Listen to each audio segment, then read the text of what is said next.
ce moment précis où l'humanité se trouve, je veux dire maintenant, on pourrait croire que chacun ou chacune de ses représentants se considère ouvert d'esprit, capable d'entretenir une idée totalement étrangère à sa culture, de jouer dans sa tête avec des concepts aux antipodes de sa propre programmation mentale. Peine perdue, les amis, peine perdue. La programmation mentale, justement, celle-ci ne l'autorise pas, bien au contraire, et ce pour une raison évidente, qui s'appelle les médias. L'homo hypocriticus se gave de médias, il ne jure que par eux. Si ça ne passe pas à la télé, il ne peut pas y croire. Et qu'est-ce qu'on lui dit à l'homo hypocriticus via cette lucarne de l'enfer?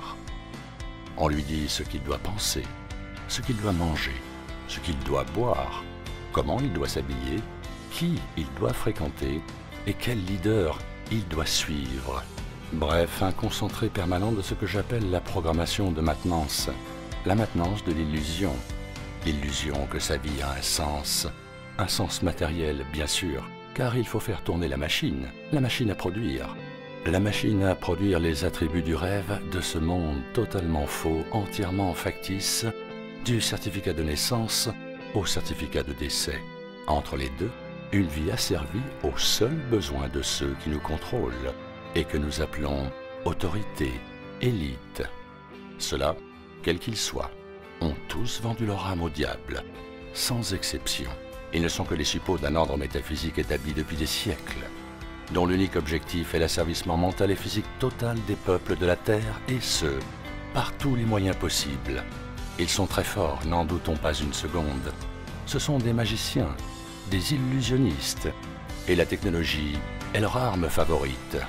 Lentement mais sûrement, ils accentuent notre programmation mentale par la multiplication des écrans, nous rendant encore plus dépendants de leur système orwellien. Les réseaux sociaux ne sont qu'un gigantesque puits de données personnelles triées et classées automatiquement au moyen d'algorithmes hyper sophistiqués et accessibles en permanence par les contrôleurs qui manipulent et qui censurent à tout va. Mais ce qui est le plus incroyable dans tout ça, c'est cette armée de défenseurs naturels de ce même système, cette véritable garde prétorienne de la pensée, cette horde d'abrutis à la spiritualité balisée, chez qui la dissonance cognitive est une force tellement puissante qu'elle les domine totalement. Et ils sont la majorité.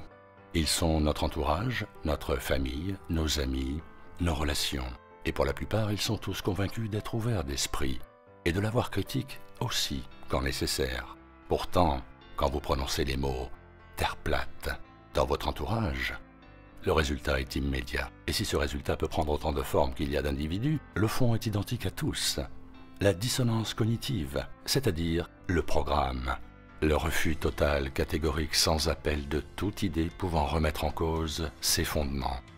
Pour les plus hardcore, ce sera l'insulte, la diffamation, la haine. Pour les autres, la moquerie sera la règle. Dans les deux cas, c'est extraordinaire. Le cerveau humain se met en mode pause. Pour être honnête, ils ont des circonstances atténuantes.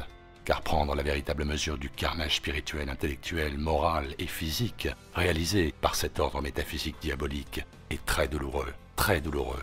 Un véritable obstacle mental à franchir, à transcender, pour découvrir quelque chose d'absolument extraordinaire, incroyable, infiniment profond et fabuleusement prometteur. Quelque chose qui vous redonne espoir, qui vous redonne foi en l'homme. Cette chose, c'est la conscience retrouvée, celle d'un créateur et par conséquent d'une création.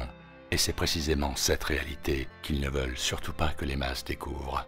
C'est pourquoi l'athéisme, le nihilisme et j'en passe sont systématiquement mis en avant.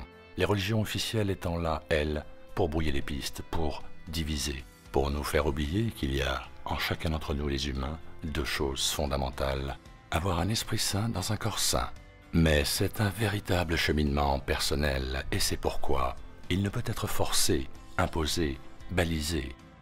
Le débat sur ce qui est pourtant ce que je considère comme le mensonge fondateur, le mensonge racine d'une nouvelle doctrine de l'esprit, celle consistant à éradiquer la création par le truchement d'une hallucinante théorie héliocentrique doublée d'une encore plus hallucinante théorie de l'évolution, est donc parfaitement impossible. Voilà finalement l'objectif de la dissonance cognitive.